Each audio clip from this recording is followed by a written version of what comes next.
Une étudiante nommée Nadia est tombée enceinte par accident après avoir eu des relations sexuelles avec un garçon qu'elle aimait, Jules.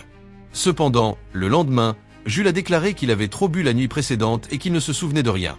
Nadia ne savait pas ce qui s'était passé.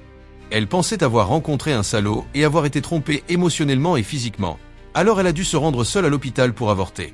Nadia n'est plus jamais tombée amoureuse pendant 10 ans. Cette période l'a profondément marquée et elle n'a plus fait confiance à aucun homme. Depuis 10 ans, Nadia travaille dur et est devenue une réalisatrice à succès. À cette époque, elle a rencontré un autre homme dans sa vie, Samuel, un acteur qui a joué le rôle principal dans une pièce mise en scène par Nadia. Les deux sont devenus proches grâce au travail, et Samuel est tombé amoureux de la sincérité de Nadia, de son dévouement et de sa personnalité directe.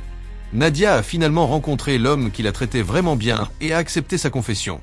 Leur relation s'est développée rapidement, mais à chaque fois qu'elle faisait un pas de plus, l'esprit de Nadia revivait la blessure de cette nuit-là, et elle ressentait une peur physique des hommes. Elle a parlé à Samuel de ce traumatisme, et celui-ci, touché, a promis de l'accompagner patiemment hors de ce brouillard. Il ne l'a jamais forcé. Nadia pensait que sa vie ouvrait un nouveau chapitre, mais l'homme qui l'avait blessé 10 ans auparavant est réapparu. Il était devenu gynécologue. Lorsqu'ils se sont revus, il affirma qu'il ne se souvenait de rien, qu'il ne savait pas qu'elle était tombée enceinte et s'excusa. Il voulait reconquérir Nadia, mais elle coupa court à la conversation, ne souhaitant plus revivre le passé. Elle le chassa de son appartement. Le soir suivant, alors qu'elle buvait avec ses collègues, Samuel lui fit une déclaration d'amour avec un micro depuis la rue. Il admirait sa force et sa persévérance. Il s'agenouilla pour lui demander une chance, mais Nadia ferma simplement la fenêtre. Elle n'y croyait plus. Cependant, leur relation changea à nouveau à cause d'une autre camarade de classe, Inès, l'ex-petite amie de Samuel. Inès tenta de reconquérir Samuel, mais celui-ci la rejeta en affirmant qu'il aimait Nadia. Lors d'un mariage d'un ancien camarade, Samuel demanda à Nadia de danser. Elle hésita, mais il insista doucement. Elle accepta. Pendant la danse, Samuel se remémora leur passé commun. Il lui rappela son rêve de devenir réalisatrice aujourd'hui accompli et son propre rêve de devenir photographe, qu'il n'avait pas réalisé puisqu'il était devenu gynécologue. Il affirma que, malgré tout, ses sentiments n'avaient jamais changé. Sous les lumières, Nadia fondit en larmes.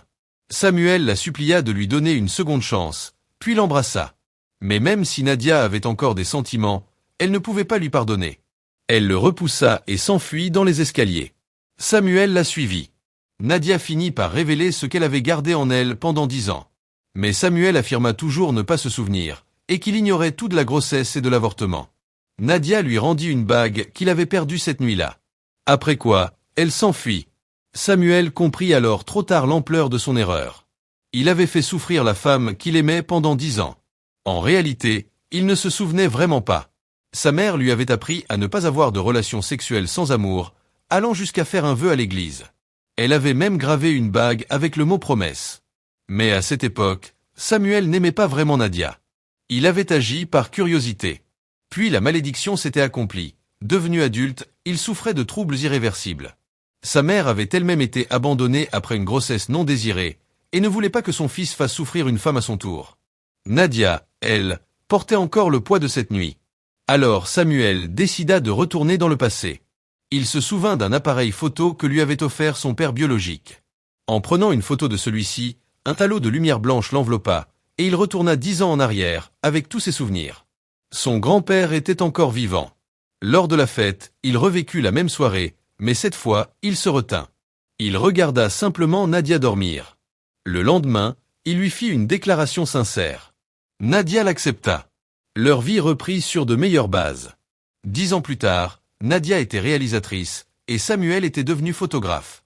Ils se marièrent, entourés de leurs anciens camarades.